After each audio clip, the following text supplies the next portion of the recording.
The invitation arrived on a Tuesday, slipped under Rosalind Thorne's apartment door like a whispered promise. Heavy cardstock edges, gilded in actual gold leaf embossed lettering that caught the dim hallway light. She picked it up with hands still stained from shelving books at the shop, turned it over twice, certain it was meant for someone else. It wasn't, no. Her name, Rosalind Alara Thorne, was printed in elegant script across the front. No address, no postage. Just her name and the weight of expensive paper that suggested old money, the kind that didn't need to prove itself through ostentation. She opened it, standing in her doorway, still wearing the oversized cardigan that smelled like coffee and old books, still feeling the ache in her feet from 9 hours on the sales floor. The words inside made her breath catch. You are cordially invited to the Thornhaven Masquerade Ball, October 31st, 7 o'clock in the evening. Transportation provided. Formal attire required. $500 cash upon arrival as our guest of honor. $500. Rosalind read it 3 times, looking for the catch, the hidden subscription she'd be signing up for, the timeshare presentation she'd have to endure. But there was nothing. Just an address in the Catskill Mountains, 3 hours north of Philadelphia, and a phone number to confirm attendance. Her rent was due in 4 days. She had $230 in her checking account and $17 in her wallet. The bookstore paid minimum wage, and her manager had already cut her hours twice this month. $500 meant keeping her lights on, meant eating something other than ramen and day-old pastries from the cafe next door. It meant survival for another month in a city that had promised her freedom 3 months ago when she'd fled her family's suffocating expectations. She called the number. A woman's voice answered on the first ring, smooth as silk and twice as expensive. Miss Thorne, we're so pleased you're considering our invitation. How did you know it was me? A soft laugh. We've been hoping you'd call. Your transportation will arrive at 6 o'clock on the 31st. Please be ready. The drive is long and the event begins promptly at 7. I don't understand. Why me? I'm nobody. On the contrary, Miss Thorne, you're exactly who we've been looking for. Do bring your appetite. The refreshments will be extraordinary. The line went dead before Rosalind could ask anything else. She should have known better, should have recognized the warning signs, the too good to be true shimmer around the whole thing. But poverty makes people desperate, and desperation makes people stupid. 3 days later, she borrowed a black cocktail dress from her coworker, bought a cheap masquerade mask from a costume shop, and stood outside her building at 6 o'clock sharp while October wind cut through her thin coat. The car that arrived wasn't a car at all. It was a limousine, black and gleaming, longer than her entire studio apartment. The driver stepped out wearing a suit that probably cost more than she made in 6 months. He didn't speak. Just opened the door and waited, patient as a monument, until she climbed inside. The interior smelled like leather and something else. Something darker. Copper and roses. The scent made her stomach turn, but she blamed it on nerves, on the strangeness of riding in a vehicle that had a full bar and seats that felt like butter. She was the only passenger.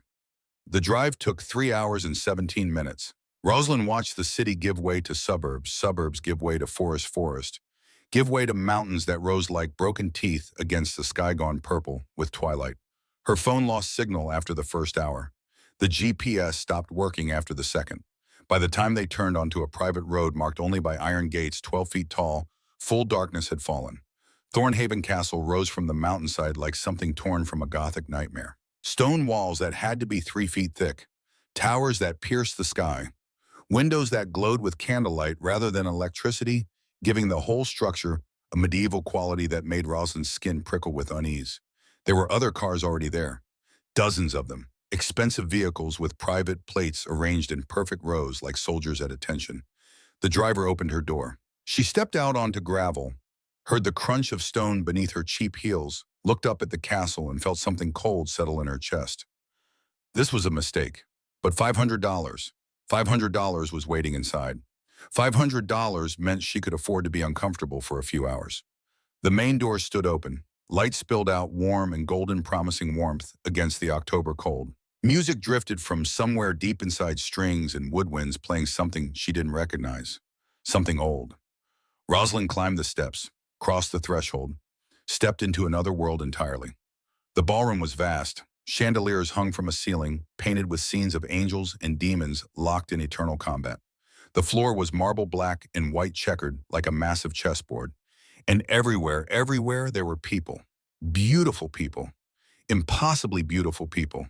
They wore masks that covered the upper portions of their faces, leaving mouths and jaws visible. But every single one also wore something else. Scarves, high collars, elegant chokers, anything and everything to cover their throats. Rosalind was the only person in the room with her neck exposed.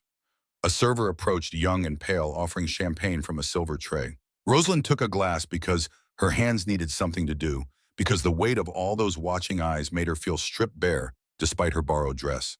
The champagne tasted wrong, not bad, wrong, like wine but darker, richer, with an aftertaste of copper that coated her tongue and made her think of blood and roses.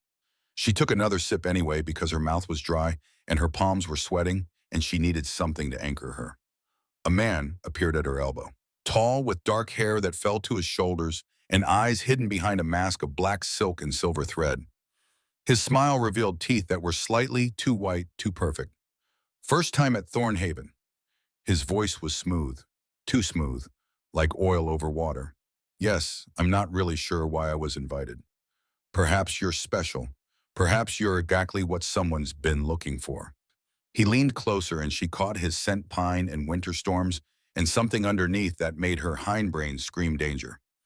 Enjoy the evening, Miss Thorne. I suspect it will be memorable. He vanished into the crowd before she could ask how he knew her name. The evening proceeded in a blur of strangeness. Rosalind accepted more champagne, even though the taste disturbed her. She wandered through rooms filled with art that had to be priceless past fireplaces, large enough to stand in, beneath portraits of pale aristocrats whose eyes seemed to follow her movement. Everyone was beautiful. Everyone was watching her.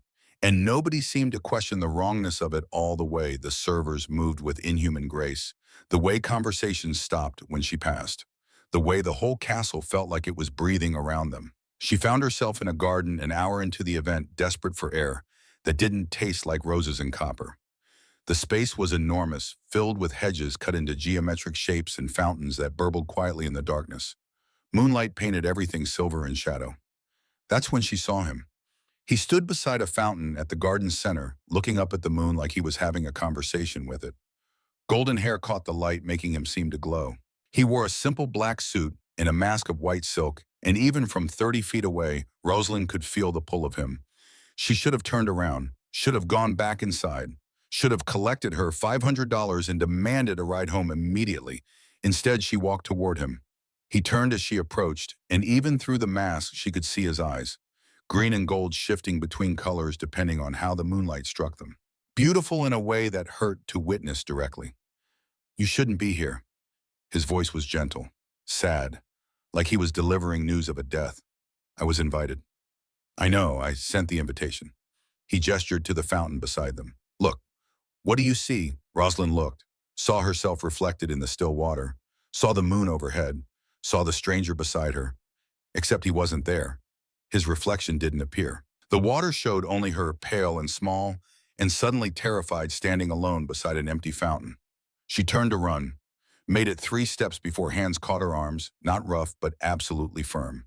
Guards, 2 of them, large men with faces hidden behind masks, wearing clothes that looked like they belonged in a different century. No, please, I don't understand. I just wanted the money. I needed the money. The stranger with golden hair stepped closer, removed his mask. His face was heartbreaking, fine features and full lips and eyes that held centuries of sorrow. I know, and I'm sorry, Rosalind Thorne.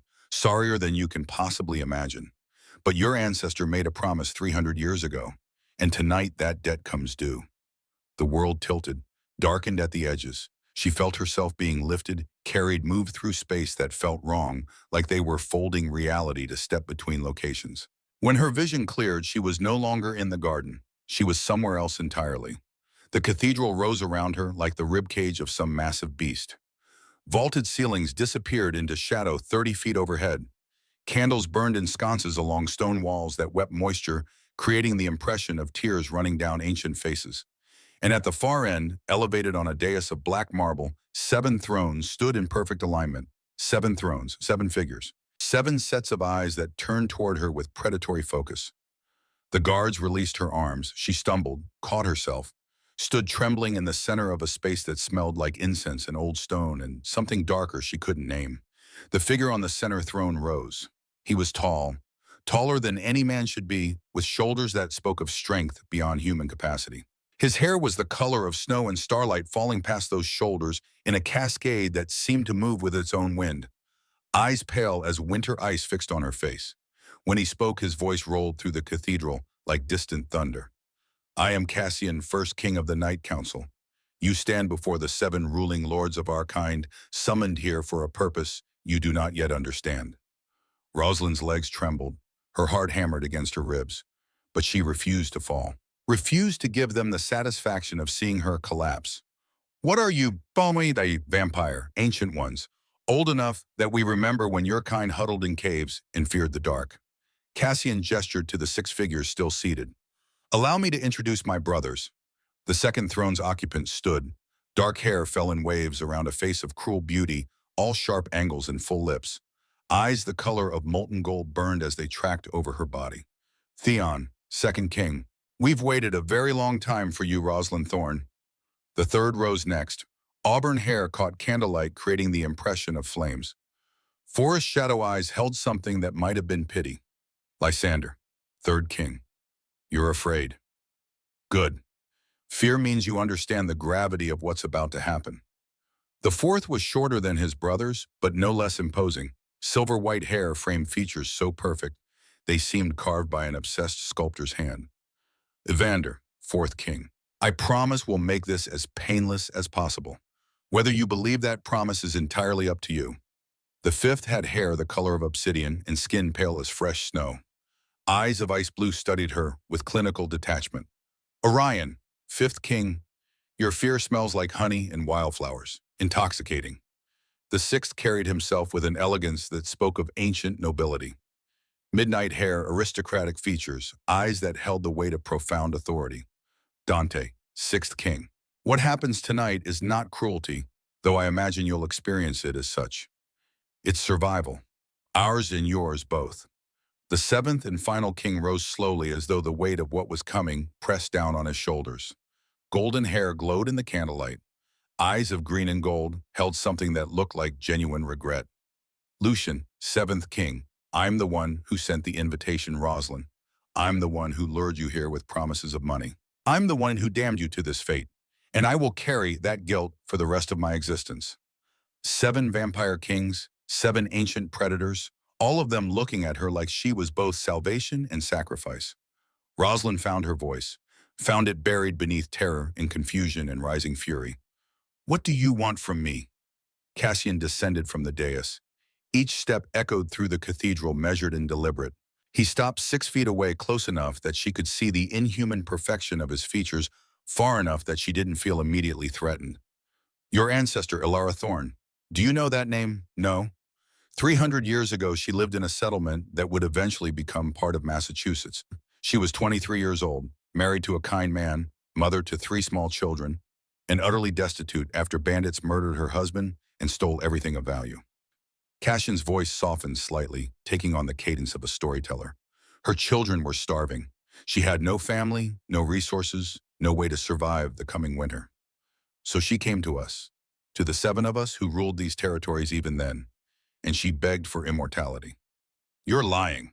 I wish I were. Cassian gestured, and the air between them shimmered. An image formed, translucent and ghostly. A woman in colonial dress, thin and desperate, kneeling before 7 figures in shadow. Rosalind saw her own eyes in that phantom face, saw her own cheekbones, her own stubborn chin. We granted her request, Cassian continued, turned her into one of us, gave her the strength and power to protect her children, to ensure their survival. But there was a price. Of course there was a price. There was always a price. What price? Theon answered, his molten gold eyes never leaving her face. That 7 generations later, on the night of the hunter's moon, one female descendant of pure bloodline and untouched innocence would be brought before the Night Council to complete a ritual of renewal. The words hit her like physical blows. Female descendant, pure bloodline, untouched innocence, virgin. They needed a virgin. You're insane. I don't have anything to do with some woman who lived 300 years ago. Your mother's maiden name was Thorne, Dante said quietly. As was her mother's and her mother's before that. The female line passes the name down generation to generation. 7 times the name has been carried. You are the 7th daughter of the 7th daughter. And according to the covenant your ancestor signed in her own blood, you belong to us tonight. Rosalind's mind raced. Tried to find loopholes, escape routes, anything that would let her walk away from this nightmare. Her family had never mentioned any Alara, had never spoken of vampire covenants, or blood debts, or ancient promises.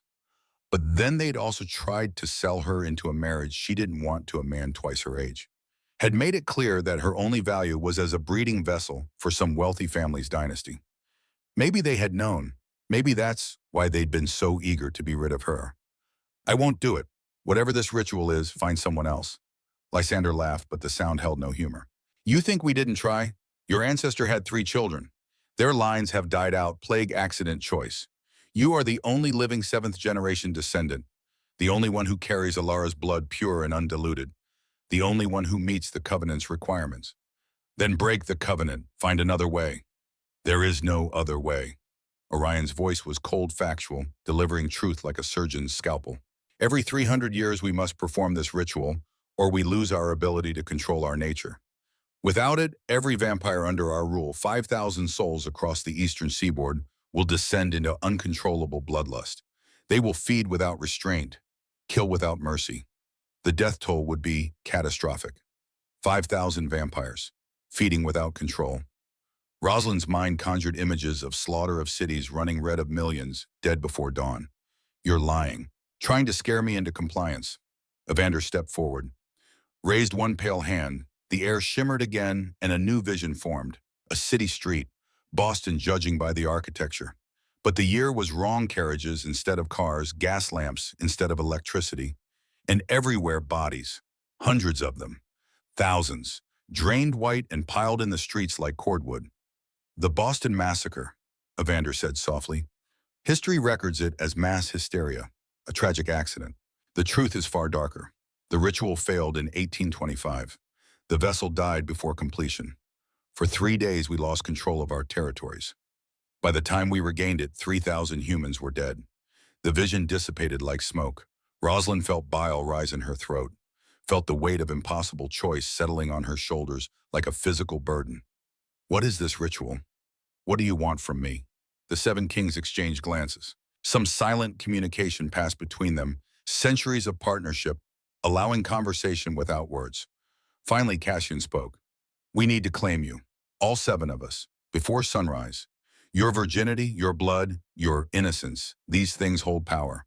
When combined with our magic and your ancestral covenant, they create a binding that renews our control for another 300 years. Claim her, the word hung in the air like a death sentence. You mean rape? No. Lucian's voice was gentle but firm. We mean exactly what we said. Claiming, with your participation, with your body's responses, with your consent freely given. Consent, Rosalind's laugh was bitter broken. You trap me here. Tell me millions will die if I refuse. And call that consent. We're giving you a choice, Dante said. A terrible choice, but a choice nonetheless. You can refuse. We won't force you. But if you refuse, the ritual fails. Our control breaks. And by tomorrow night, the streets of every major city on the East Coast will run red with innocent blood. Her choice, save her own body, her own autonomy, her own carefully protected virginity. Or save millions of people who would never know she existed, never know what she sacrificed for their survival. Rosalind thought of the bookstore where she worked. Thought of her coworker Sarah with her 3 kids and her infectious laugh. Thought of the customers who came in every week. The elderly man who loved mysteries. The teenage girl who devoured fantasy novels. The young mother who bought board books for her toddler. All of them dead. All of them drained and discarded because Rosalind Thorne valued her own body more than their lives. She closed her eyes, felt tears burn behind her lids, but refused to let them fall. If I do this, if I let you... She couldn't say the words, couldn't force them past her lips. What happens after? You'll be bound to us, Cassian said. The magic will tie your life force to ours. You won't be able to leave our territories. You'll need to provide blood regularly to maintain the connection. But you'll also be protected absolutely. No harm will come to you, ever. For how long? A pause. Too long, too heavy. We don't know, Lucian admitted. Previous vessels have survived anywhere from 3 days to 20 years. The magic is unpredictable. It might burn through you quickly, or you might live a long, full life. There's no way to know. Previous vessels, she wasn't the first, wouldn't be the last. Just another sacrifice on an altar built from her ancestors' desperation. Rosalind opened her eyes, looked at each of the seven kings in turn, saw predators, saw ancient beings for whom human life was measured in heartbeats, saw her fate written in their immortal faces. "I hate you," she whispered, "all of you, for putting me in this position, for using my conscience as a weapon against me, for taking a choice I've protected my entire life and turning it into coercion." "That's fair," Evander said quietly. "I want you to know that every moment of this, I will hate you. I will hate what you're doing to me, and I will never ever forgive you for it." "We understand," Cassian replied. "Then I'll do it." The words tasted like ashes. "I'll participate in your ritual. I'll let you claim me. I'll save your millions, but damn you all for requiring it." The seven kings bowed their heads, not in triumph, in what looked almost like shame.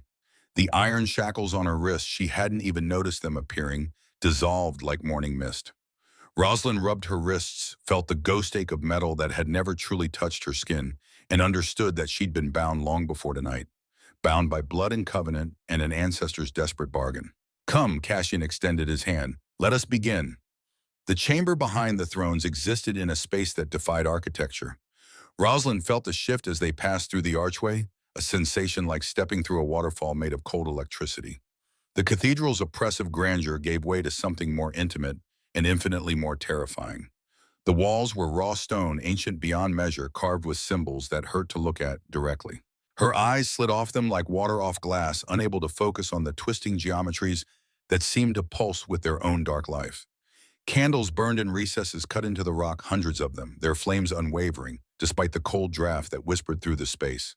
And dominating the center, impossible to ignore, stood a bed. It was massive, large enough for 8 people easily, perhaps 10. Black silk sheets caught the candlelight and threw it back in waves that made the fabric seem liquid. The frame was carved from wood so dark it appeared to drink light rather than reflect it. Posts rose at each corner, tall as men wrapped in more of that flowing black silk. Rosalind stopped in the doorway. Her body refused to move forward. Every instinct screamed at her to run, to fight, to do anything except walk toward that bed and what it represented. Cassian's hand settled on her lower back. Not pushing, just there, a reminder of inevitability. "The ritual has rules," he said quietly. 3 sacred laws that must be followed for the magic to work properly. "Do you want to hear them now or after we've prepared you?" Rosalind's voice came out smaller than she wanted, younger. "Now, tell me now." The 7 kings arranged themselves in a semicircle before her. 7 ancient predators, each beautiful enough to break hearts, each powerful enough to break bones. They'd removed their masks. She could see their faces fully now, the inhuman perfection, the ageless quality, the weight of centuries in eyes that had witnessed empires rise and fall. Theon spoke first. His molten gold eyes held hers with predatory focus. "First rule, you don't hide from us. Don't close your eyes. Don't turn your face away. Don't retreat into your mind to escape what's happening. We need you present for every moment of this, aware of every sensation, conscious of exactly what we're doing to your body." The words made her stomach clench, made her want to disappear inside herself, to find some quiet corner of her consciousness where she could wait out the nightmare. But they were taking even that escape from her. Dante continued, his aristocratic features softening slightly. "Second rule, you communicate. If something hurts, you tell us. If something feels good, you tell us that too. We need to know how your body is responding, need to ensure we're preparing you properly for what comes next. This only works if you're an active participant, not a silent victim." Active participant. The phrase made her want to laugh or scream or both. How could you actively participate in your own violation, even one undertaken to save millions? Lysander's forest shadow eyes held something that might have been sympathy. Third rule, you don't climax until we give permission. We're going to bring you to the edge repeatedly, going to make you desperate for release, but you hold it back until we grant permission. This teaches your body that pleasure belongs to us now, that even your orgasms require our consent. The casual way that he said it, orgasms, pleasure, consent, as though they were discussing something mundane rather than the systematic destruction of her autonomy. "And if I break the rules," Rosalind heard herself ask. Orion's winter blue eyes glittered with something dark. "Then we punish you. Later, after the ritual is complete. But the punishment will be memorable enough that you'll never break our rules again." A threat, wrapped in promise, delivered with absolute certainty. Evander stepped forward. His silver-white hair seemed to glow in the candlelight, creating a halo effect that made him look angelic despite the obvious predatory hunger in his expression. From somewhere in his jacket, he produced a small silk bag. There's one more thing, a safety measure. He opened the bomb and withdrew what looked like a smooth river stone, dark and polished. This is a panic stone. If at any point the ritual becomes truly unbearable, if you're genuinely in distress rather than just uncomfortable, you squeeze this 3 times rapidly. We'll stop immediately. No questions asked. No consequences. He pressed the stone into her palm. It was warm from his body heat, solid, real. The word is mercy, Lucian added quietly. If you can speak, say mercy, and everything stops. If you can't speak, the stone serves the same purpose. We're many things, Rosalind Thorne, but we're not monsters who ignore genuine suffering. The kindness in his voice was somehow worse than cruelty would have been. It suggested they actually cared about her, comfort her limits, her humanity. It made them seem less like the predators they were and more like something that could be reasoned with, negotiated with, perhaps even trusted. She couldn't afford to trust them. Not when they were about to take everything she'd protected for 24 years. What happens now? Her fingers closed around the panic stone. 3 squeezes.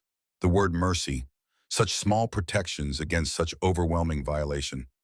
Cassian's hand moved from her back to her shoulder. His touch was gentle, almost tender. Now we prepare you. Bath first, ritual cleansing. Then we'll bring you back here and begin the claiming itself. Bath, cleansing. The words suggested ceremony, ritual significance beyond just hygiene. Rosalind's anthropology classes had covered sacred bathing in ancient cultures. The symbolism of washing away the old self before transformation into something new.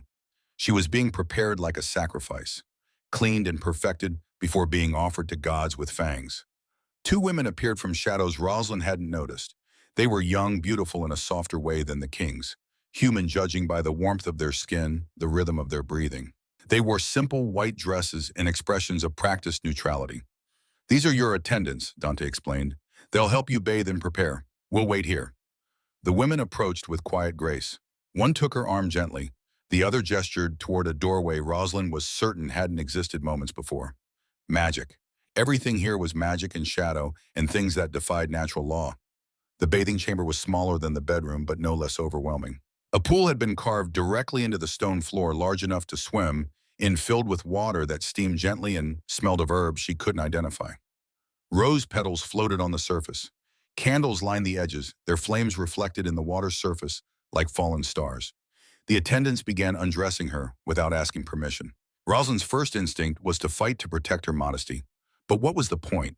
In minutes, maybe an hour, she'd be completely naked before 7 vampire kings who would see and touch and claim every inch of her body. Modesty was a luxury she could no longer afford. The borrowed dress slipped away. The cheap bra and underwear followed. Rosalind stood naked in candlelight, exposed and vulnerable, while the 2 women studied her with professional detachment. Into the water, the taller one said. Her voice was kind, gentle, the voice of someone who'd done this before, who knew what was coming and pitied the girl about to endure it. The water was perfectly heated. Rosalind sank into it up to her neck, let the warmth seep into her muscles, felt some of the tension ease despite everything. The attendants moved around the pool's edge, adding oils that made the water shimmer with rainbow colors, sprinkling herbs that released sharp, clean scents. They washed her hair first, worked expensive-smelling shampoo through the long, brown strands, massaged her scalp with fingers that knew exactly where to press to release tension. Rinsed it clean, applied conditioner that made her hair feel like silk when they combed through it. Then they washed her body, every inch of her, professionally, efficiently, but with a thoroughness that left no part of her untouched. They scrubbed her skin with something grainy and botanical that removed dead cells and left her feeling raw and new. Paid particular attention to the areas between her thighs, cleaning her with a care that made Rosalind's face burn with embarrassment. "You're very beautiful," the shorter attendant said quietly. "The kings are fortunate." Rosalind didn't respond, couldn't think of anything to say that wouldn't come out as either fury or tears. When they'd finished washing her, they helped her from the pool and dried her with towels that felt like clouds. Rubbed oil into her skin, something that smelled of vanilla and spice and made her flesh gleam in the candlelight. Combed her hair until it fell in smooth waves down her back. Applied the barest touch of cosmetics, something to make her lips look fuller, her eyes larger, her cheeks flushed, making her beautiful for her claimers. The final touch was a robe. white silk that whispered against her sensitized skin. It tied with a simple sash and covered her from shoulders to ankles, but the fabric was thin enough that the candlelight rendered it nearly transparent. She might as well have been naked. "They're ready for you," the taller attendant said. She squeezed Rosalind's hand once. "Be brave. Most don't survive. But you're strong. I can see it. Maybe you'll be different." The words were meant as comfort. They landed like stones in Rosalind's stomach. The attendants led her back to the bedroom chamber.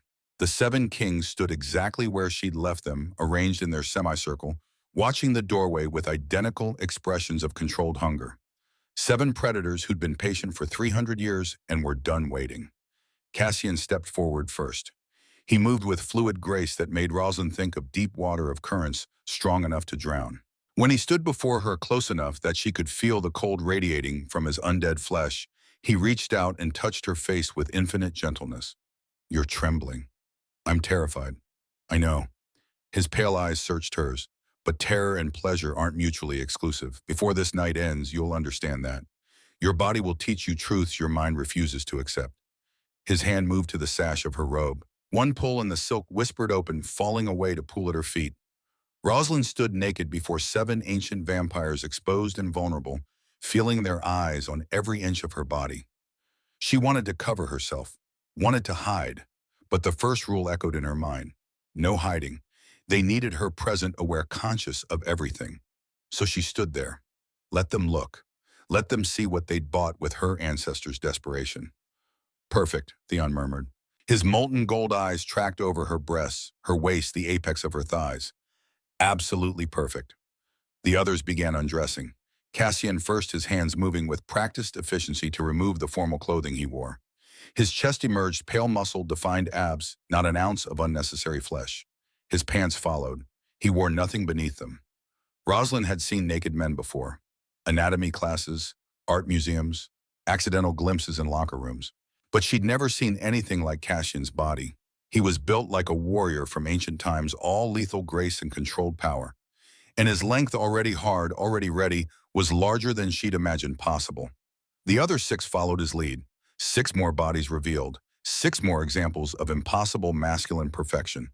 Theon was slightly broader through the shoulders. Lysander more compact, but no less powerful. Evander's pale skin seemed to glow against the darkness.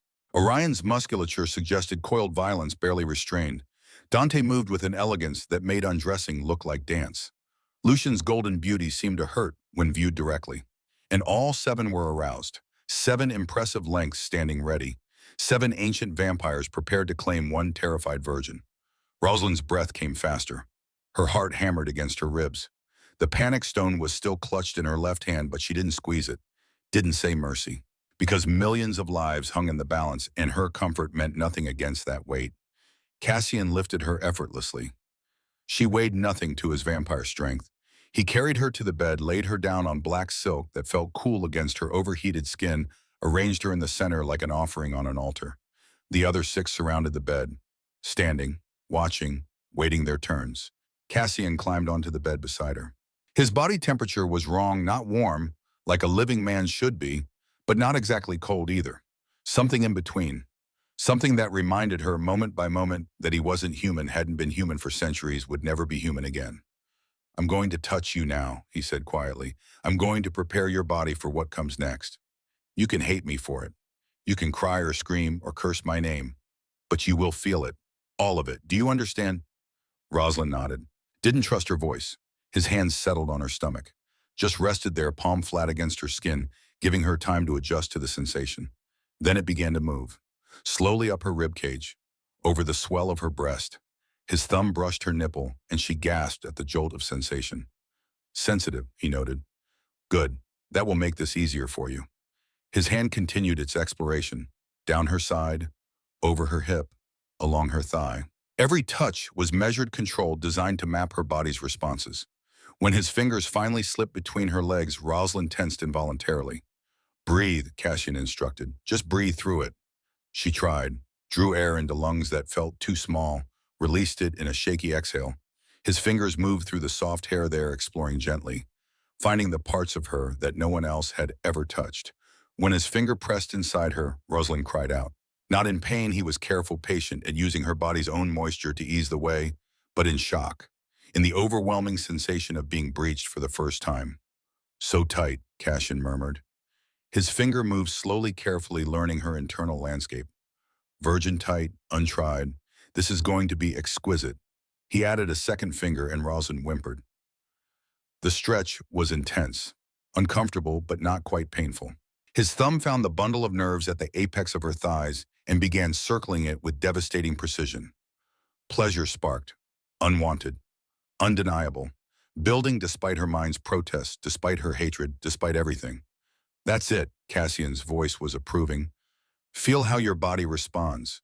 Feel how it wants this even when your mind refuses. A third finger joined the first two. Rosalind's back arched off the bed. The fullness was overwhelming. The stretch made her feel impossibly small, impossibly fragile. But Cassian's thumb kept circling, kept building that terrible pleasure until she couldn't distinguish discomfort from desire. You're getting wetter, he observed clinically. Your body is preparing itself, making ready to receive me, to receive all of us. Rosalind squeezed her eyes shut, couldn't watch, couldn't see what her body was doing, how it was betraying her. Eyes open, Cassian's free hand caught her chin. First rule, no hiding, watch what I'm doing to you. She opened her eyes, looked down the length of her own body, saw his hand between her thighs, 3 fingers buried deep, his thumb working magic on that sensitive pearl. Saw her own hips beginning to move, rocking into his touch, seeking more. Shame burned through her, but the pleasure kept building. I'm going to make you climax now, Cassian said. Your first orgasm will be from my hand, the second from my mouth, the third from me taking your virginity. Each one will be stronger than the last. Each one will bind you more tightly to us. His fingers curled inside her, found a spot that made her vision white out. His thumb pressed down hard on her pearl. The pleasure that had been building crashed over her like a wave, drowning her in sensations she'd never experienced, never imagined possible. Rosalind screamed, her body convulsed. Her inner walls clenched rhythmically around Cassian's fingers while he worked her through it, extending the pleasure until she thought she might shatter from the intensity. When it finally subsided, she lay gasping on the black silk, trembling, undone. Cassian withdrew his fingers slowly, held them up to the candlelight. They glistened with her moisture, evidence of her body's unwilling response. Beautiful, he murmured. Then he brought his fingers to his mouth and licked them clean. His eyes fluttered closed like a man tasting something divine. Virgin essence, sweet like honey, pure like mountain water, absolutely intoxicating. The other 6 kings shifted around the bed. The scent of her arousal had reached them. Rosalind could see their lengths growing harder, could see the barely controlled hunger in their eyes. Second, Cassian said. His hands moved to her thighs, pressing them wider. I'm going to taste you properly now, and you're going to let me. Aren't you, Rosalind? It wasn't really a question. She nodded anyway, too overwhelmed to fight, too shattered to protest. Cassian lowered his head between her thighs. His cool breath ghosted over heated flesh. Then his mouth made contact and Rosalind's world exploded into sensation. His tongue moved with the skill of centuries, knew exactly where to lick, where to suck, where to apply pressure, and where to tease. He worked her with methodical precision, building her toward a second climax with ruthless efficiency. When his tongue pressed inside her, mimicking what would come later, Rosalind's hands fisted in the silk sheets. When he sucked on that sensitive pearl, she couldn't stop the sounds escaping her throat. Pleasure built faster this time. Her body knew what was coming, was racing toward it with terrifying eagerness. May I? Cassian asked, his voice muffled against her flesh. It took her a moment to understand the question. Then she realized he was asking permission to make her climax. Third rule, she needed his permission to release. Yes, she gasped. Please, I can't hold it. Then let go. The second orgasm hit harder than the first. Rosalind's body bowed off the bed, her thighs clamped around Cassian's head. She couldn't breathe, couldn't think, could only feel as wave after wave of pleasure crashed through her. When she came back to herself, Cassian was positioning himself between her thighs. His length pressed against her entrance, hot despite his cold flesh, hard as steel, impossibly large. This was it. The moment her virginity ended. The moment she stopped being Rosalind Thorne, the bookstore clerk, and became Rosalind Thorne, the sacrifice. Look at me, Cassian commanded. She looked, met his pale winter eyes, saw something in them that might have been regret or might have been hunger. Probably both. This will hurt, he said honestly. Your body isn't made to accommodate something this size without practice. But I'll be as gentle as I can, and the pain will fade. I promise you that." He pressed forward. The head of his length breached her entrance. Rosalind gasped at the stretch, at the burning sensation of being open beyond what her body was designed for. Cassian moved slowly, inch by careful inch, giving her time to adjust, to breathe, to process the overwhelming fullness. When he encountered the thin barrier of her virginity, he paused. "Last chance," he said quietly. "Say mercy and this ends. Say nothing, and I take what your ancestor promised us 300 years ago." Rosalind thought of millions of people sleeping peacefully in their beds, thought of children who would wake tomorrow to sunlight and safety, thought of a world that would keep turning because one terrified woman chose sacrifice over self-preservation. "Do it," she whispered. Cassian thrust forward in one smooth motion, tore through her maidenhead, buried himself deep inside her virgin body. The pain was sharp, bright, overwhelming. Rosalind's scream couldn't help it, couldn't contain it. Felt something tear, felt hot blood coating Cassian's length, evidence of her innocence destroyed. But beneath the pain, something else stirred. Magic. She felt it ignite where their bodies joined. Felt power flow from her blood into his undead flesh. Saw his eyes flash with silver light that matched the glow beginning to emanate from her own skin. "By the goddess," Cassian breathed, "you're not just virgin. You're moon-blessed, latent divine bloodline activating through the ritual." The other kings moved closer, stared at the silver luminescence wreathing Rosalind's body, at the way the shadows seemed to retreat from her presence, at the magic manifesting in ways they clearly hadn't expected. Cassian held still, let her adjust to his size, to the feeling of being completely filled for the first time. When the worst of the pain began to fade, replaced by a deep ache, he started to move. Slowly, carefully. Short thrusts that went nowhere near as deep as he could, building pleasure despite the discomfort, making her body learn that penetration could feel good even when it hurt. His hand found that sensitive pearl again, circled it while he moved inside her. The combination of external pleasure and internal fullness created something Rosalind couldn't process. Her body didn't know whether to flee or chase, hurt or crave. "You're doing so well," Cassian murmured, "taking me so perfectly. Your body was made for this, made to receive 7 kings, made to bind us through blood and pleasure." The pleasure built, impossibly incredibly despite the pain and the violation and everything. Built until Rosalind felt herself approaching that edge again.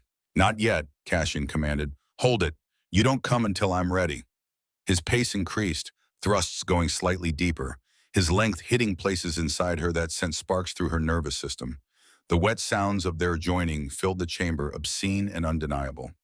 "Now," Cassian finally said, his own control cracking. "Come now, Rosalind. Come while I claim you. Come while I mark you as ours." Her third orgasm tore through her like lightning. Rosalind convulsed around Cassian's length, her virgin walls clenching rhythmically, milking him. She felt his release follow cold vampire essence, flooding her newly opened channel, marking her internally as his. The magic flared, radiance exploded from where they joined, the entire chamber illuminated like daybreak. And through the bond forming between them, Rosalind felt Cassian's emotions, his relief that she'd survived, his wonder at her bloodline, his centuries of loneliness finally interrupted. When he withdrew, Rosalind felt the loss immediately, felt empty, felt their combined fluids leaking from her used body, looked down and saw blood on the black silk, proof of her lost innocence. Cassian looked down at her with something approaching reverence. "First claiming complete," he murmured. "But we've only begun." Theon moved forward before Rosalind could catch her breath. His molten gold eyes tracked over her flushed, trembling form. His length was larger than Cassian's, thicker, more intimidating. "My turn," he growled, "and I won't be as gentle." He didn't give her time to recover, didn't offer the careful build-up Cassian had provided. His hands were on her before Cassian had fully moved away. Rough, possessive, claiming her body with an urgency that made her breath catch. "You're already opened," Theon said, his voice rough as gravel. "Already slick with Cassian's seed in your own blood. That makes this easier for me, harder for you." He flipped her onto her stomach in one smooth motion. Rosalind gasped, her face pressed into silk that still smelled of her own arousal and the copper tang of lost virginity. His hands gripped her hips, pulled them upward until she was on her knees, completely exposed to his view. "Beautiful," he murmured. She felt his fingers trace through the evidence coating her inner thighs. "You're dripping with proof of what you are now." No longer virgin, no longer untouched. Ours. The possessive pronoun made something twist in her chest. Not quite fury, not quite acceptance. Something complicated and raw. Theon positioned himself behind her. The blunt head of his length pressed against her entrance, still sensitive, still aching from Cassian's claiming. He was larger. She could feel the difference immediately, could feel her body trying to resist despite the wetness coating her flesh. Breathe, Theon commanded. Not gentle like Cassian had been. Demanding, expecting obedience. Rosalind tried, drew air into lungs that felt crushed. Before she could fully exhale, Theon thrust forward. The penetration was brutal, complete. He buried himself to the hilt in one motion, forcing her body to accept his size without the careful preparation Cassian had offered. Rosalind screamed into the silk sheets. The stretch was overwhelming, painful. Her newly claimed body protested the invasion even as it yielded. Too much, she gasped. It's too, your body will adjust. Theon's hands tightened on her hips. It was designed for this, designed to take 7 kings, no matter their size. Your flesh will learn. It has no choice. He began to move. Deep, powerful thrusts that made her entire body shift forward with each impact. The angle was different from Cassian's missionary position. This way, Theon went deeper, hit places inside her that sent conflicting signals of pain and pleasure through her nervous system. Rosalind's hands fisted in the sheets. The panic stone had fallen somewhere. She couldn't find it, couldn't reach for it even if she wanted to, could only endure as Theon claimed her with ruthless efficiency. But beneath the pain, something else was building. Her body was adjusting exactly as he'd promised. The initial agony fading to a deep ache, the ache transforming into something darker. Something that made her inner walls clench involuntarily around his driving length. There it is, Theon growled, your body recognizing what it needs, what it was made for. One hand released her hip, snaked around her waist, found that sensitive pearl and began circling it with devastating precision.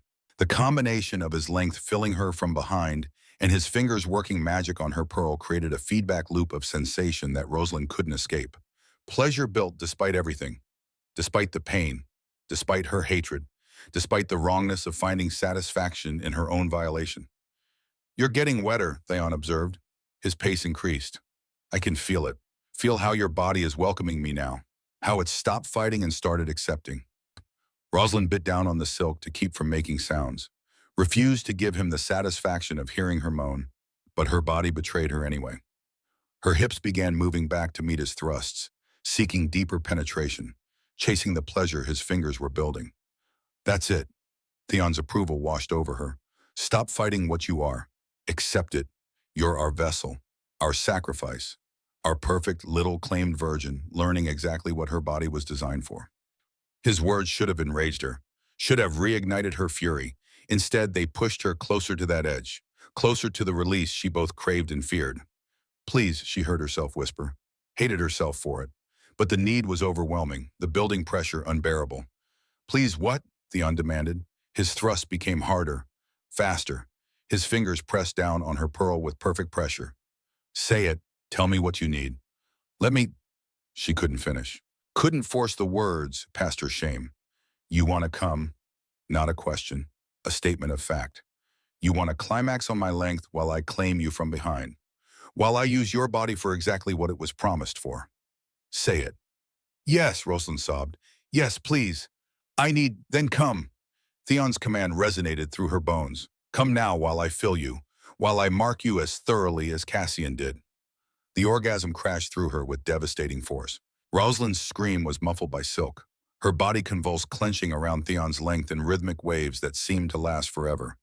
She felt his release follow more vampire essence flooding her already claimed channel, mixing with Cassian's, marking her doubly. The radiance flared again, brighter this time. Via their connection, Rosalind felt Theon's emotions bleeding through. His rage at being bound by ancient laws he didn't choose. His resentment of the ritual's necessity. And underneath it all, something that might have been loneliness so profound it had calcified into permanent fury. When Theon withdrew, Rosalind collapsed onto the bed. Her thighs trembled. Her entire body ached. Wetness coated her inner thighs, blood and seed, and her own treacherous arousal. She'd been claimed twice, had 5 more kings to endure, and dawn was still hours away. Lysander approached next. His auburn hair caught candlelight, creating the impression of flames. His forest shadow eyes tracked over her exhausted form with something that looked like amusement mixed with dark anticipation. You broke the first rule with Theon, he said conversationally, hid your face in the sheets, refused to watch what was happening. Rosalind's stomach dropped. She'd forgotten, had been so overwhelmed by sensation that the rules had fled her mind entirely. That means punishment later, Lysander continued. But first I'm going to teach you a different lesson. About patience, about denial, about learning that pleasure exists entirely at our discretion. He gathered her into his arms, positioned her so she was straddling his lap facing him. His length pressed against her entrance but didn't penetrate, just rested there, a promise and a threat. You're going to ride me, Lysander explained. Set your own pace. Take me as deep or as shallow as you want. And I'm going to bring you to the edge of climax over and over again. But you won't be allowed to tip over. Not until I decide you've learned your lesson about obedience. The cruelty of it made Rosalind's eyes burn with tears. To be given apparent control while actually having none. To chase satisfaction that would be perpetually denied. But she had no choice. Lifted her hips, positioned herself over his length, began to sink down. The penetration was easier this time. Her body was learning, adapting, accepting its new purpose. Lysander's length slid inside with less resistance, though the stretch still made her gasp. When she'd taken him completely, when they were joined as deeply as possible, Lysander's hands settled on her hips. Move, he commanded. Show me how badly you want it. Rosalind began to move, slow at first, testing what her abused body could handle, rising up until only the tip of him remained inside, sinking back down until he filled her completely. The angle put pressure on that sensitive spot inside her that made sparks dance behind her eyes. Lysander's hands guided her rhythm, faster when she slowed, slower when she tried to speed up, always keeping her off balance, always maintaining control despite the illusion of her autonomy. That's it, he murmured. Feel how your body responds, how it craves this now, despite your mind's protests. His thumb found her pearl, began circling. The pleasure built quickly, too quickly. Rosalind was already sensitized from 2 orgasms. Her body was primed, ready, desperate for release. Please, she gasped. I'm close. I'm so close. I know. Lysander's smile was wicked. His thumb stopped moving. The pleasure plateaued, hovering right at the edge without tipping over. But you don't get to come yet. Rosalind whimpered in frustration, tried to move faster to create enough friction to push herself over. But Lysander's hands controlled her pace, kept her in that agonizing space between building pleasure and release. This is the lesson, Lysander said softly. Your body belongs to us. Your pleasure belongs to us. You don't get to hide from it. Don't get to control it. Don't get to decide when you receive it. We own every sensation you feel from this moment forward. He made her ride him for what felt like hours, brought her to the edge 5 times, 6, 7, each time stopping just before she could climax, each time leaving her more desperate, more aching, more willing to beg for release. Tears streamed down Rosalind's face, from frustration, from exhaustion, from the overwhelming need that Lysander was deliberately cultivating and denying. Please, she finally sobbed. Please, I'll do anything. Just let me. Anything, Lysander's eyebrow raised. Will you obey our rules without question from now on? Will you accept that your body exists for our pleasure and our purposes? She wanted to refuse, wanted to maintain some shred of defiance, but the need was too great, the denial too cruel. Yes, Rosalind whispered. Yes, I'll obey. Just please. Then come. Lysander's thumb pressed down hard on her pearl, his hips thrust up, driving deep. Come now and learn what happens when you surrender completely. The orgasm that had been building for so long finally crashed through her. Rosalind screamed, actually screamed, as pleasure more intense than anything she'd yet experienced tore through her body. Her inner walls clenched around Lysander's length so hard she thought she might break him. Wave after wave of sensation, each more overwhelming than the last. Lysander's release followed, more vampire essence filling her already overflowing channel. Magic blazed around them. Via their link, Rosalind felt his grief, a mate lost 400 years ago to sunrise and ash. Pain so profound it had taught him to find pleasure in cruelty, to transform his suffering into games of denial and control. When the aftershocks finally subsided, Rosalind collapsed against his chest, completely spent, utterly destroyed. Lysander stroked her hair with unexpected gentleness. Good girl, he murmured. You're learning. 3 down, 4 to go. The remaining 4 claimings blurred together in Rosalind's memory.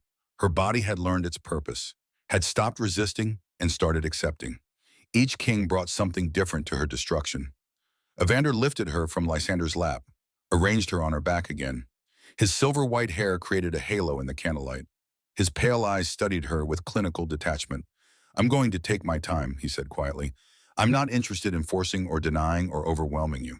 I want to savor this, want to memorize how you feel, how you taste, how you respond." True to his word, Evander was patient, methodical. He prepared her again despite her body being thoroughly opened by 3 kings already. Worked her with his fingers until she was gasping. Tasted her with his mouth until she was writhing. Built her pleasure gradually, carefully, like a craftsman working precious materials.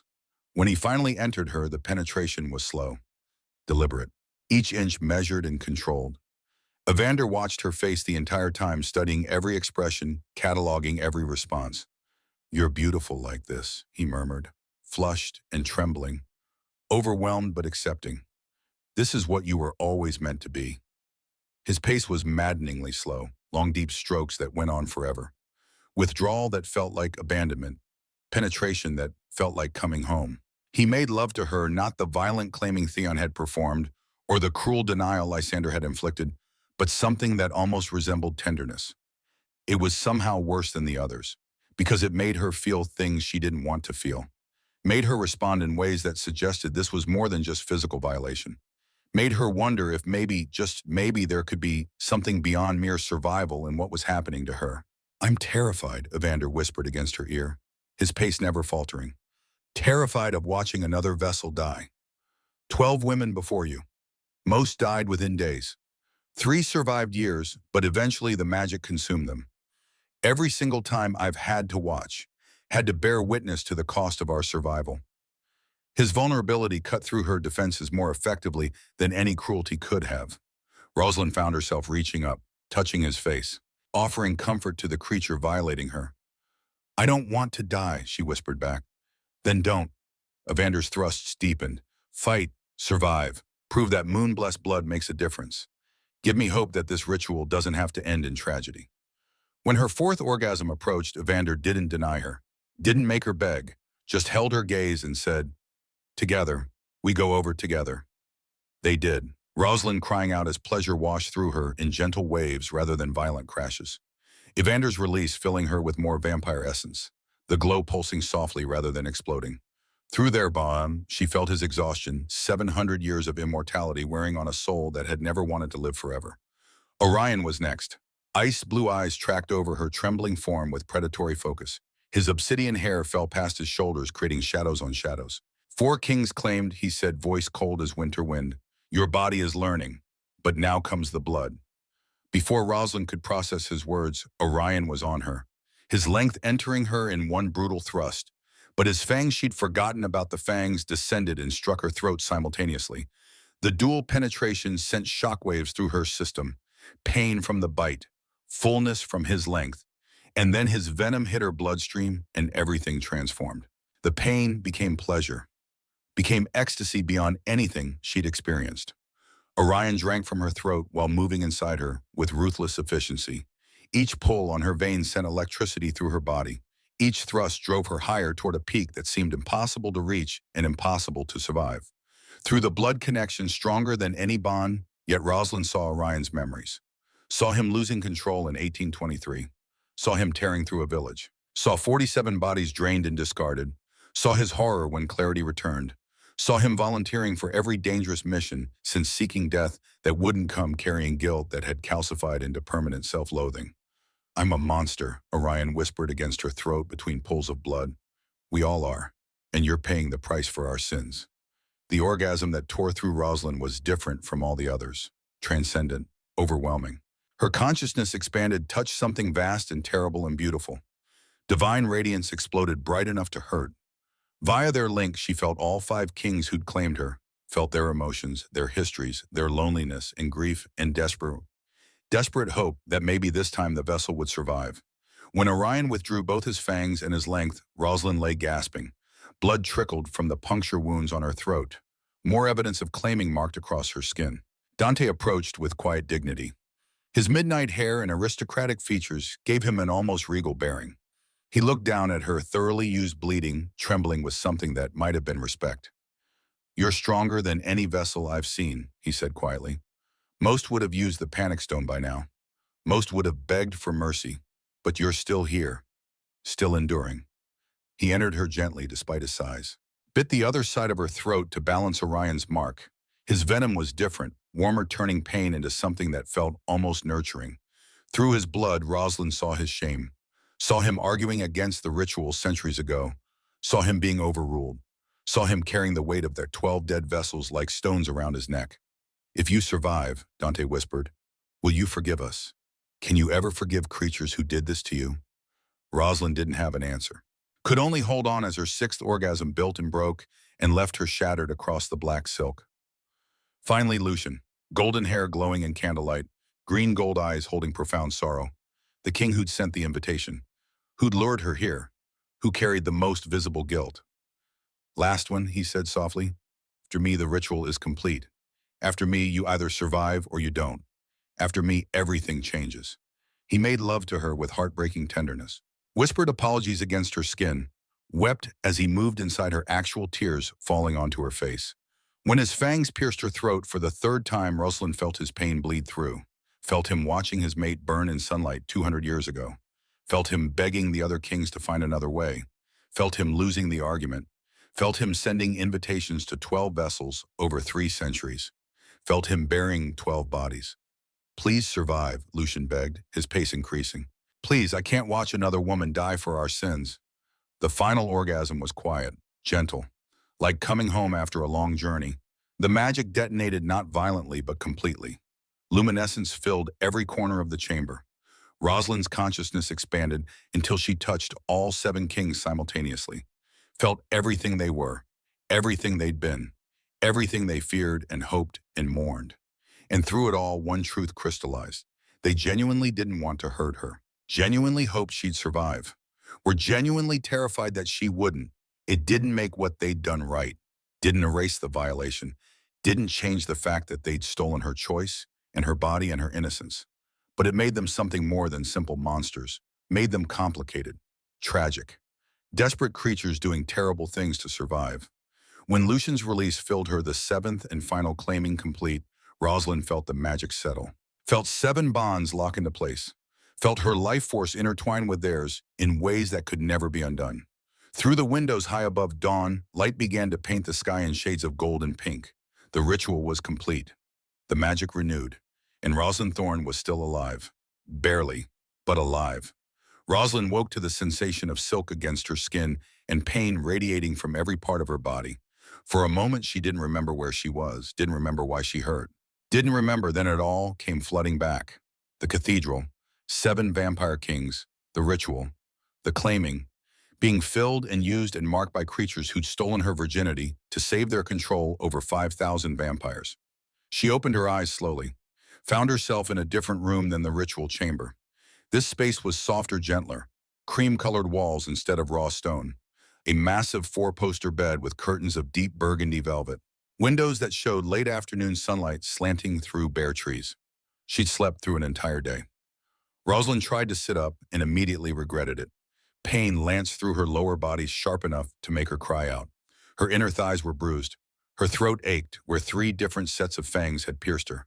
Her entire core felt battered, used beyond recovery. "Easy," Lucian's voice came from beside the bed. She turned her head. Even that small movement hurt, and found him sitting in a chair pulled close to the mattress. His golden hair was disheveled. Dark circles shadowed his eyes. He looked like he hadn't slept. "How long?" Rosalind's voice came out as a croak. Her throat was raw, probably from screaming. 18 hours. It's 4 in the afternoon, the day after." Lucian reached for a glass of water on the bedside table, helped her sit up enough to drink, supporting her when her muscles refused to cooperate. "You did better than we hoped. Most vessels sleep for days after the ritual. Some never wake up at all." The water was cool and perfect. Rosalind drank it all, then pushed his hand away when he tried to help her lie back down. She needed to sit up, needed to reclaim some small measure of control over her own body. "What happens now?" She looked down at herself. Someone had dressed her in a nightgown of soft white cotton, had cleaned the blood and other evidence from her skin, had tended to her like she mattered, like she was more than just a vessel for their magic. Now we need to talk. Lucian's green-gold eyes held hers. About what the binding means. About what you need to know to survive. Survive. Rosalind laughed, but the sound held no humor. That's a generous word for whatever this is. It's the truth. Lucian leaned forward, his elbows on his knees. The ritual created bonds between you and all 7 of us. Blood bonds, magical ties that can't be broken. Those bonds come with consequences. Things you need to understand. Rosalind waited, braced herself for whatever new horror was about to be revealed. First, Lucian said quietly, you can't leave our territories. Not can't as in we'll stop you. Can't as in the magic literally won't allow it. If you try to cross the boundary, you'll experience pain so intense it will force you back. The farther you push, the worse it gets. Eventually, if you fight it hard enough, your heart will simply stop. So she was a prisoner, bound by invisible chains made of magic and blood. Rosalind had known this was coming, but hearing it confirmed still felt like a punch to the chest. Second, Lucian continued, you need to feed us. Blood, not sex. The bonds require maintenance. Each of us will need to drink from you approximately once a week. It won't be like last night, no venom unless you want it, no pleasure unless you ask for it. Just feeding, quick and clinical if that's what you prefer. And if I refuse, the bonds will weaken. Without regular feeding, the magic will start consuming you from the inside out. You'll get sick, your body will break down. Eventually you'll die, probably within 6 months. So she had to let them feed on her or die. Wonderful. Rosalind closed her eyes, tried to find some well of strength inside herself that hadn't been depleted by the ritual. Third, Lucian's voice softened even further. You're protected absolutely. Nothing in our territories can harm you without answering to all 7 of us. That includes other vampires, supernatural creatures, even humans. You're under our protection. Our queen in everything but name. Queen, the word was laughable. Queens had power, had choice. She was a prisoner who had to let her captors feed on her weekly or die. How long? Rosalind opened her eyes again. How long do I have before this magic burns through me, before I become just another dead vessel? You have to bury. Lucian's face crumpled. We don't know. It varies. The moon goddess bloodline in you might make you stronger, might help you survive longer than the others, or it might burn brighter and faster, consuming you more quickly. There's no way to predict. Best guess. Previous vessels. Lucian took a shaky breath. The longest survived 20 years, the shortest 3 days. Most made it between 6 months and 5 years. The magic consumption is unpredictable, sometimes gradual, sometimes sudden. But your bloodline, the divine heritage, we've never seen that before. It might change everything, or it might change nothing. Rosalind nodded slowly. Let the information settle over her like a shroud. She might live 20 years, might die in 6 months, might wake up tomorrow and simply not wake up after that. Her life expectancy was now a cosmic coin flip. I want to be alone, she said quietly. Rosalind, alone by now. You've told me everything I needed to know. Now get out. Lucian stood slowly, hesitated at the door. For what it's worth, I truly am sorry. I know that doesn't change anything, doesn't make what we did to you acceptable. But I need you to know if there had been any other way, any other option, we would have taken it. Get out. He left. The door closed with a soft click, and Rosalind was finally blessedly alone. She waited until she was sure he was gone. Then she let herself break. Let the tears come. Let herself sob until her chest ached and her throat burned. Let herself grieve for the life she'd lost, the choice that had been stolen, the future that had been sacrificed on an altar built from her ancestors' desperation 300 years ago. When the tears finally stopped, Rosalind felt hollow, empty, but also strangely determined. She was still alive. Against all odds, despite 12 previous vessels dying, she had survived the ritual. Her body had endured 7 vampire kings and come out breathing on the other side. Maybe that meant something. Maybe it meant she was stronger than they'd expected, stronger than she'd believed herself to be. And if she was going to be trapped here, bound to 7 ancient predators through magic she didn't understand, then she was going to survive it on her own terms. Not as a victim, not as a sacrifice, but as someone who chose every single day to keep living despite everything. It was a small thing, a fragile thing, but it was hers. The first week passed in a haze of healing and adjustment. Rosalind's body slowly recovered from the ritual's trauma. The soreness faded. The bruises yellowed and disappeared. The puncture wounds on her throat scabbed over and healed, leaving only the faintest of scars, 3 sets of twin marks that would never fully vanish. She tried to escape on the 3rd day. Made it to the edge of the property before the magic hit her like a physical wall. Pain exploded through every nerve. Her muscles seized, her heart stuttered. She collapsed on the gravel drive, gasping and shaking, while invisible chains dragged her consciousness back toward the castle. Cassian found her there, carried her back inside without a word, put her to bed and sat beside her until the pain faded and she could breathe normally again. "I had to try," Rosalind said, when she could finally speak. "I know." Cassian's pale eyes held understanding rather than anger. "Every vessel tries at least once. It never works. The magic is absolute. I hate you. I know that too." He left her alone after that, but the escape attempt had proven what she'd needed to know. The boundaries were real. The prison was absolute. There would be no running from this fate. The first feeding happened on the 5th day. Cassian came to her room in the evening, moving with that same fluid grace that still made her think of deep water and drowning. "It's time," he said simply. "I'm the first because I'm the strongest. If something goes wrong, if the bond isn't stable, I can help manage it." Rosalind wanted to refuse, wanted to tell him to go to hell to find another way to leave her alone. But she remembered what Lucian had said. Refuse and the bonds weaken. The magic starts consuming her. Death in 6 months, maybe less. "Fine." She sat up in bed, pulled her hair away from her throat, exposed the marks his fangs had left during the ritual. "Make it quick." Cassian sat beside her on the bed. His cold hand cupped her face with surprising gentleness. "I won't use venom unless you ask. Won't make this anything but necessary. Just feeding, just maintaining the bond, I promise." His fangs descended, pierced the same spot they'd claimed during the ritual. Rosalind gasped at the sharp pain, but there was no pleasure this time. No venom transforming hurt into ecstasy. Just the sensation of her blood being drawn, of her life force flowing into him through the magical connection they shared. It lasted less than a minute. When Cassian pulled back, his eyes glowed with silver light that matched the luminescence that had surrounded her during the ritual. "Moon-blessed blood," he murmured. "Intoxicating, pure. I can feel your strength flowing into me, reinforcing the bonds, stabilizing the magic." His hand moved to her face again. "Thank you.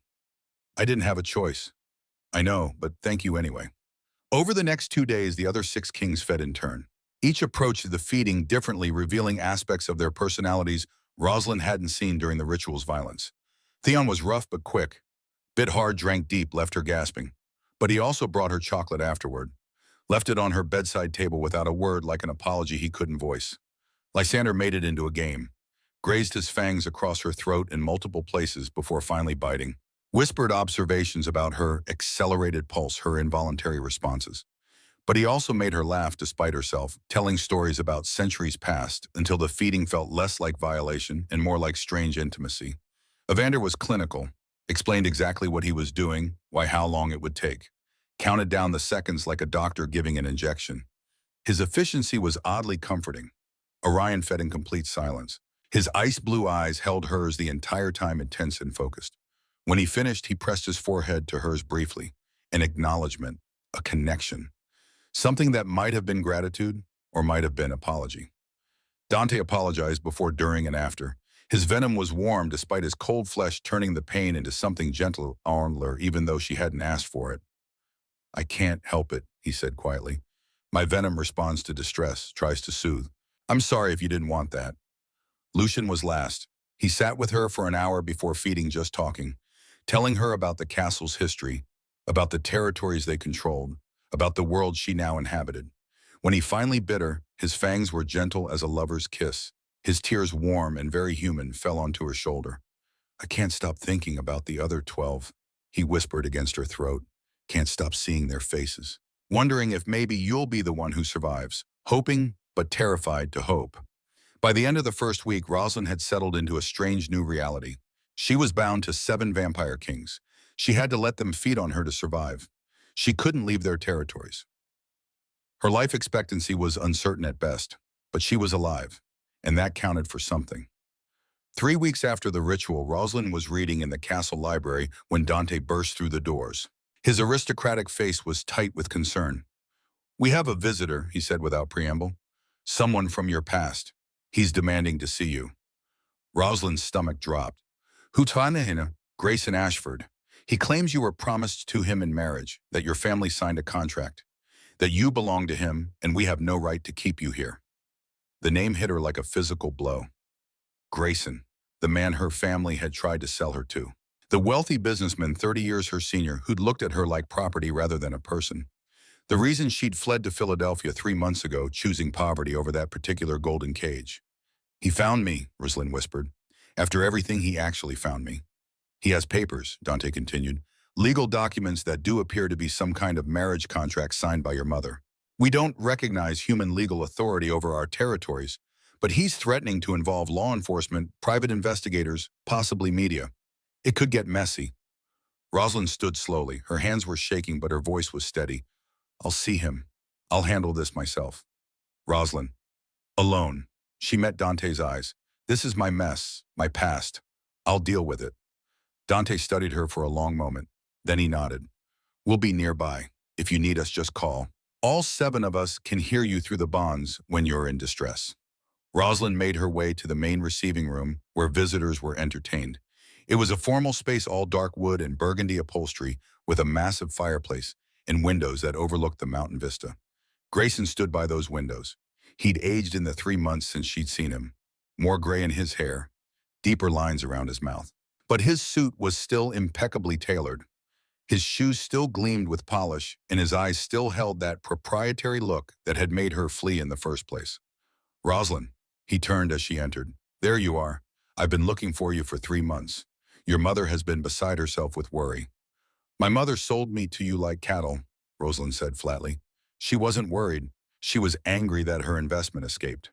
Grayson's expression hardened. Don't be dramatic. Our families had an arrangement, a beneficial arrangement for everyone involved. You would have been provided for, protected, given everything a woman could want. Accept choice, accept autonomy, accept any say in my own future. You're 24 years old, Rosalind. You don't get to make these decisions alone. Your mother signed the contract in good faith. The marriage was legally binding pending your participation in the ceremony. When you ran, you violated that contract. Rosalind laughed. It was a harsh sound, brittle and sharp. You think I care about a contract I never signed, a marriage I never agreed to? You tracked me down to what dragged me back, forced me into legal matrimony. I tracked you down because you belonged to me. Grayson stepped closer. The contract was clear. Your family received payment, significant payment. That money is now forfeit unless you honor the agreement. Your mother will face financial ruin. Your siblings will suffer. All because of your selfish choice. The manipulation was practiced. Smooth. He'd probably used the same technique dozens of times in business negotiations. Appeal to guilt. Threaten the family. Make her responsible for everyone's suffering. 3 months ago, it might have worked. 3 months ago, Rosalind had been desperate enough to consider anything to help her family despite their treatment of her. But that was before 7 vampire kings had claimed every inch of her body. Before she'd been bound by blood and magic to creatures who could kill with a thought. Before she'd discovered divine heritage in her bloodline and survived a ritual that had killed 12 women before her. Grayson's threats felt small now, insignificant, human problems that paled next to what she'd already endured. My family made their choices, Rosalind said quietly. They chose to sell me rather than support me. They chose money over their daughter's happiness. Now they can live with those choices. I won't sacrifice myself to fix their mistakes. You ungrateful little... Grayson caught himself, visibly swallowed his anger. When he spoke again, his tone was condescending. Rosalind, be reasonable. What are you doing here, living with 7 men in some isolated castle? Do you understand how this looks? What people will say about you? I don't care what people say. You should. Your reputation is already destroyed according to you. So what's the point of protecting it now? Grayson's jaw tightened. These men, these 7, what are they to you? What kind of arrangement have you entered into? Because I have to tell you, Rosalind, it looks very much like you've traded one contract for another, except this time you're servicing 7 masters instead of one respectable husband. The insult was calculated, designed to shame her, to make her feel dirty, used less than. A month ago it might have worked. But Rosalind had spent 3 weeks processing what had happened to her. 3 weeks understanding that the 7 kings hadn't wanted to hurt her, had actively tried to minimize her pain, had given her more choice and consideration than her own family ever had. They'd claimed her body, yes, but they'd also protected her absolutely. Fed her, clothed her, treated her with more respect and concern than anyone in her previous life. You want to know what they are to me? Rosalind stepped closer to Grayson, close enough to see the surprised flicker in his eyes at her lack of fear. They're the 7 vampire kings who rule these territories, and I'm their queen, their vessel, their partner in a magical bond that gives me more power and protection than you could comprehend in your small human mind. Grayson blinked. Vampire, is that what they've told you? Rosalind, these men are clearly running some kind of cult. They're vampires, ancient ones, and they claimed me in a ritual that saved 5 million lives across the eastern seaboard. Rosalind's voice was steady, cold. She'd never heard herself sound like this before, for authoritative, powerful, completely in control. You want proof? She tilted her head, exposed her throat. Let him see the 3 sets of scars marking her pale skin. Fang marks, she said quietly, from 3 different vampires who drank my blood while claiming me in ways you couldn't imagine. I'm bound to them now, through magic and blood, and they protect what's theirs absolutely. Grayson stared at the scars. Something flickered across his face, disbelief warring with unease. The marks were too perfect to be fake, too symmetrical, too obviously inhuman. You're insane, he said finally. They've brainwashed you. I was never yours, Grayson. Rosalind's voice cut through his protest like a blade. The contract my mother signed, I didn't sign it. That makes it void. I never agreed to marry you. Never agreed to be your property. I fled because the thought of spending one day as your wife made me want to die. She took another step forward. Grayson actually retreated. I choose this, Rosalind continued, her voice rising. I choose being queen to 7 vampire kings over being your trophy wife. I choose a life where I have agency and power and protection over a life where you'd control every aspect of my existence. These vampires asked my consent every step of the way. They gave me choices. They honored my limits. You never did that. You just assumed I'd comply because my mother said so. Your family, you say, made their choice when they tried to sell me. They can deal with the consequences. I'm not responsible for their financial problems. I'm not responsible for their mistakes. And I'm certainly not going back to fix things by sacrificing myself to a man I despise. Grayson's face had gone red. You think you can just walk away from legal obligations? I'll sue. I'll ruin your family. I'll make sure everyone knows what kind of woman you are. Do it. Rosalind's voice was quiet now, deadly. Spread whatever rumors you want. Sue whoever you like. But understand this, Grayson. If you come back here, if you threaten me or my family, or try to enforce that contract again, you'll answer to 7 ancient vampires who can make you disappear without a trace. They protect what's theirs, and I'm theirs now. She moved to the door, opened it, found all 7 kings standing in the hallway exactly as she'd suspected they would be. They'd been listening, ready to intervene if needed. But they hadn't intervened, had let her handle it herself, had trusted her to fight her own battle. That meant more than she could put into words. Gentlemen, Rosalind said calmly, Mr. Ashford was just leaving. Please escort him off the property and make sure he understands that he's not welcome to return. Cassian stepped forward first, placed himself between Rosalind and Grayson with protective precision. You heard the lady. Time to go. Grayson looked between Rosalind and the 7 men surrounding her, looked at their perfect features, their predatory grace, their inhuman beauty. Looked at the way they positioned themselves around her, protective, possessive, absolutely loyal. Whatever he saw in their faces made him go pale. This isn't over, he said, but his voice shook. It is. Rosalind met his eyes one last time. Don't come back. Don't contact my family. Don't try to enforce a contract I never signed. Just go back to your life and forget I ever existed. Because if you don't, I promise you'll regret it. Theon and Orion escorted Grayson out. Rosalind watched through the window as they put him in his car, a rental she noticed, which meant he'd driven from God knew where to find her. Watched as the vehicle disappeared down the long drive, carrying her past away from her present. When the car was out of sight, Rosalind's legs suddenly gave out. She would have fallen if Lucian hadn't caught her, held her up, let her lean against his cold strength until she could breathe normally again. That was magnificent, Lysander said quietly. Watching you claim your power. Stand up to him. Choose us over him. I don't think any of us were prepared for how fierce you'd be. I didn't choose you, Rosalind said, but there was no heat in it. I chose not going back to him. There's a difference. Is there? Evander's silver eyes held something knowing. Because from where I stood, it looked like you claimed us just as thoroughly as we claimed you. Told him you were our queen, our partner. Said we protected what was ours with the same possessiveness we'd use. That sounds like choice to me. Rosalind wanted to argue, wanted to maintain that she was still a prisoner, still bound against her will, still trapped by circumstances beyond her control. But standing there surrounded by 7 ancient vampires who'd listened to her fight her own battle, who'd respected her enough to let her handle it alone, who'd been ready to protect her, but hadn't needed to because she'd protected herself. Maybe Evander had a point. 2 days after Grayson's visit, Rosalind woke feeling strange. Her stomach was unsettled. Her breast felt tender. And when she tried to get out of bed, a wave of dizziness made her sit back down hard. She'd felt off for a few days now, had attributed it to stress, to adjustment, to the ongoing process of her body learning to live with the magical bonds. But this was different, more physical, more immediate. By midday, when the nausea still hadn't passed and she'd thrown up twice, Rosalind finally admitted she needed help. She found Dante in his study reviewing what looked like maps of the territories. He looked up as she entered, his expression immediately shifting to concern. "You look pale. What's wrong?" "I feel sick. I don't know if it's the bonds or the magic or just stress from everything, but something's not right." Dante was on his feet immediately. "How long have you felt this way?" "A few days, but it's getting worse." "I'm getting the healer, now." The healer was a vampire woman named Morgana, who looked about 40 but was probably centuries old. She had kind eyes and gentle hands and a professional demeanor that put Rosalind slightly at ease. The examination was thorough.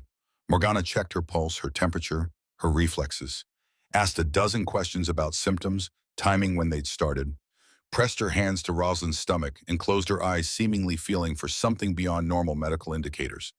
When Morgana pulled back, her expression was stunned. "Call the kings," she said quietly. "All 7. They need to hear this." Within minutes, all 7 vampire kings crowded into Rosalind's bedroom. They looked terrified, which terrified Rosalind in turn. If creatures who'd lived for centuries were scared, what did that mean for her? "Is it the magic?" Cassian asked. "Is it consuming her already? We thought the moon goddess bloodline would give her more time." "It's not the magic," Morgana interrupted. Her voice held wonder. "It's pregnancy." The words fell into the room like stones into still water, ripples of shock spreading outward in waves. "That's impossible," Evander said flatly. "Vampire-human hybrids don't happen. The biology is incompatible. The magic prevents conception. Always." "Usually," Morgana agreed. "But Rosalind isn't usual. She carries moon goddess bloodline, divine heritage that was dormant until the ritual activated it. That divine magic combined with the blood bonds from 7 ancient vampires has created something unprecedented. She's pregnant, with twins, both boys, both perfectly healthy." Rosalind couldn't breathe, couldn't process. Pregnant, with twins, with hybrid children that shouldn't be possible. "The vessel dies," Lucian whispered. His face had gone white as death. "Every time. The magic always kills them. And now she's pregnant, carrying our children that will burn through her even faster. She'll die. The babies will die. This is—" "Stop." Rosalind's voice cut through his panic. "Just stop. Nobody's dying. I survived the ritual when 12 before me didn't. I survived 3 weeks of magical bonds that were supposed to be unstable. I stood up to my ex-fiancé and won. I'm not going to die from being pregnant." She said it with more confidence than she felt. But someone needed to be calm, and apparently that someone was her. "The moon goddess bloodline," Morgana said thoughtfully, "combined with 7 bonded vampires' essence, has created children who carry both divine magic and vampire power. They're unique, unprecedented, and they might be exactly what stabilizes Rosalind's system. Instead of the magic consuming her, the babies are channeling it, using it, growing with it. Might be." Theon's molten gold eyes were fixed on Rosalind's still flat stomach. "You're saying you don't know for sure, Barum? I'm saying this has never happened before in recorded history. There's no precedent, no data. But what I can tell you is that right now in this moment, both babies are thriving, and Rosalind's magical signature is stronger than it was 3 weeks ago. The pregnancy appears to be stabilizing her, not killing her." Cassian dropped to his knees beside Rosalind's bed. His pale eyes were wet with unshed tears. "Our children," he breathed. "After 700 years, after 12 failed vessels, after believing we'd never have heirs because the ritual always killed them before they could carry to term, you're giving us children." One by one, the other 6 kings knelt as well. surrounded her bed, reached out with trembling hands to touch her stomach, where their children grew. Rosalind felt tears on her own cheeks, felt something vast and complicated unfurling in her chest. These vampires had violated her, had stolen her virginity and bound her with magic she hadn't chosen, had trapped her in a life she never wanted, but they'd also protected her absolutely, had given her more consideration than her own family, had let her fight her own battles while standing ready to defend her, had wept at the thought of her dying, and now she carried their children. Two boys who would be the first vampire-human hybrids in history, who might unite the supernatural and mortal worlds, who represented hope where before there had been only centuries of death and sacrifice. "I'm scared," Rosalind admitted. "I don't know how to do this. Don't know how to be a mother to hybrid children. Don't know if I'll survive the pregnancy or the birth or what comes after."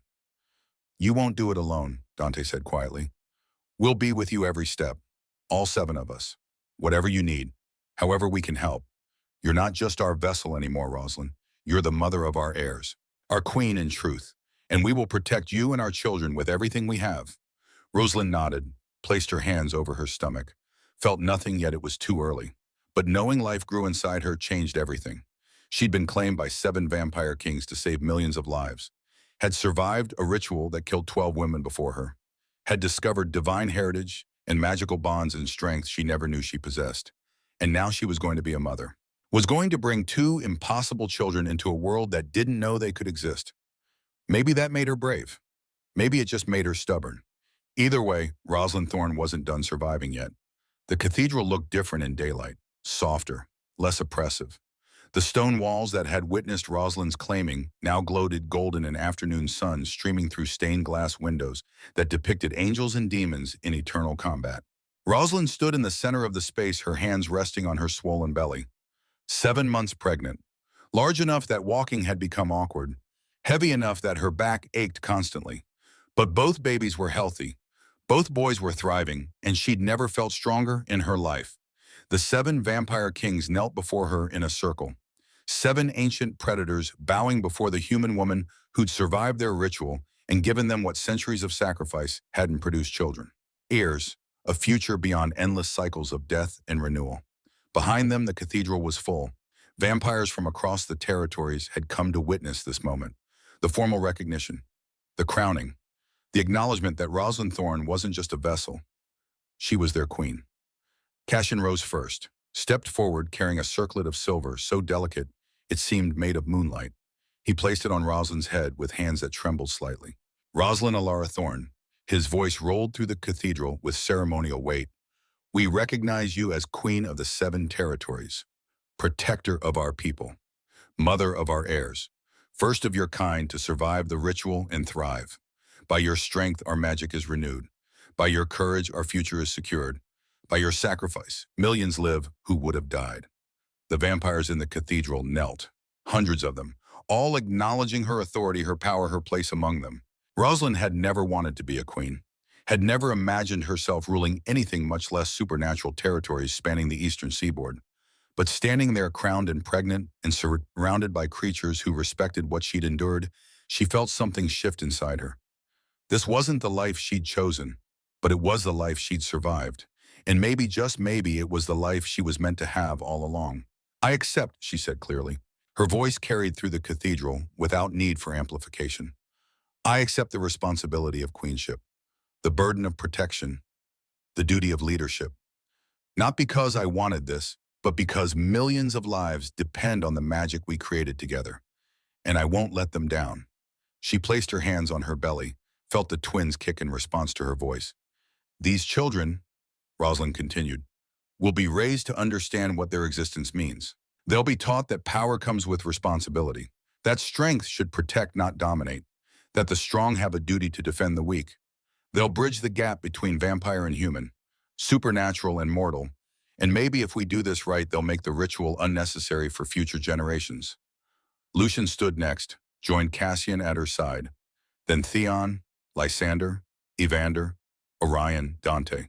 All 7 kings surrounding their queen, hands reaching out to touch the swell of her stomach where their children grew. "Our heirs," Dante said softly. "Our future." "Our salvation," Evander added. "Our redemption," Lucian whispered. The twins kicked again, harder this time, responding to their father's voices, recognizing the bonds that tied them all together through blood and magic and something that might have been love. Rosalind wouldn't call it love. Not yet. Love required choice, required freedom, required something beyond magical compulsion and desperate circumstances. But standing there surrounded by 7 ancient vampires who'd wept at the thought of her dying, who'd protected her absolutely, who'd given her power and status and respect. Maybe it wasn't love, but it was something. Something complicated and painful and profound. Something worth surviving for. "What will you name them?" one of the gathered vampires asked. "The heirs should be named properly, with ceremony." Rosalind smiled. She'd been thinking about names for weeks, had discussed it with the 7 kings, had finally settled on names that carried meaning beyond just sound. "Kieran," she said, placing her hand on the right side of her belly where the first twin rested. "It means little dark one. For the vampire heritage he'll carry." Her hand moved to the left. "And Dorian, meaning gift. Because his very existence is a gift none of us expected. Both boys will carry the name Thorn, my bloodline, my legacy, the heritage that made this possible." "Kieran and Dorian Thorn," Kashin repeated. "First princes of the 7 territories, first hybrid heirs in vampire history, first hope we've had in centuries that maybe the cycle can end." The gathered vampires rose, began chanting the names, Kieran and Dorian, Kieran and Dorian, over and over until the words became ritual, became magic, became reality. Rosalind felt the power settle around her sons, felt them recognized and accepted by hundreds of vampires who would protect them as fiercely as they protected her. Felt the future opening up in ways she'd never imagined possible. She'd been a bookstore clerk 3 months ago, poor and desperate enough to accept an invitation to a masquerade ball from strangers. Had been violated and claimed and bound by 7 vampire kings who'd needed her innocence to renew their magic. Now she stood crowned as queen, pregnant with impossible children. Powerful beyond anything her former life could have imagined. Was it worth it? The violation, the loss of choice, the stolen virginity, the magical binding? Rosalind didn't know, might never know. The answer was complicated and painful and kept changing depending on which moment she examined. But standing there feeling her son's kick, surrounded by vampires who respected her strength and vampires who would die to protect her children, Rosalind thought maybe, just maybe she'd found something worth the cost. Not happiness exactly, not contentment, but purpose, power. A future where she mattered in ways she'd never mattered before. 7 vampire kings claimed 1 virgin to save millions, Rosalind said quietly, speaking to the twins, growing inside her rather than the assembled vampires. "They stole my innocence and bound me with magic and gave me no choice. But in the process, they gave me you. And you might just be worth everything I lost." The twins kicked their agreement. Or maybe they just kicked because that's what babies did. Either way, Rosalind took it as a sign she'd survive this pregnancy, would survive the birth, would survive whatever came after. Because she was Rosalind Elora Thorne, Vessel Queen Mother of the Impossible. And she'd already survived worse than most people could imagine. The future was uncertain, the magic unpredictable, her life expectancy still a question mark. But for the first time since accepting the invitation to Thornhaven Castle, Rosalind felt something other than fear or rage or bitter acceptance. She felt hope. And in a life defined by impossible circumstances and desperate choices, hope was a radical act of defiance. 2 months later, Rosalind gave birth to twin boys under a full moon. Kieran emerged first, screaming with vampire fury and human lungs. Dorian followed 10 minutes later, quieter but no less powerful. Both had silver eyes, the mark of moon goddess heritage. Both had inherited strength that would bridge supernatural and mortal worlds. The 7 vampire kings wept as they held their sons for the first time. Wept for the vessels who died before Rosalind. Wept for centuries of loss and sacrifice. Wept for the miracle they'd never expected to receive. Rosalind survived the birth, survived the first year, survived 5 years, then 10, then 20. The magic that should have consumed her instead stabilized, channeled through her divine bloodline, and her hybrid sons into something new, something sustainable. Kieran and Dorian grew strong, learned to control vampire power and human emotion, began bridging the gap between supernatural and mortal worlds. Their very existence proved that the ritual could end, that another way was possible. By the time they were 25, the twins had brokered a peace between vampire territories and human governments, had established new laws, new protections, new ways of coexisting that didn't require virgin sacrifices every 300 years. The ritual ended with Rosalind, the last vessel, the only one who survived, The woman who chose to live despite impossible circumstances and built a future from the ashes of her stolen innocence. And when historians asked her decades later, when she was old and gray, while her vampire mates remained eternally young, if she regretted what had happened that Halloween night, Rosalind's answer was always the same. I regret that I had no choice. But I don't regret what I chose to do with the hand I was dealt. I survived, I thrived, I built a dynasty that will outlast all of us. And that's worth something, even if it cost me everything to get here. 7 vampire kings claimed one virgin, but in the end she claimed them right back. And together they changed the world.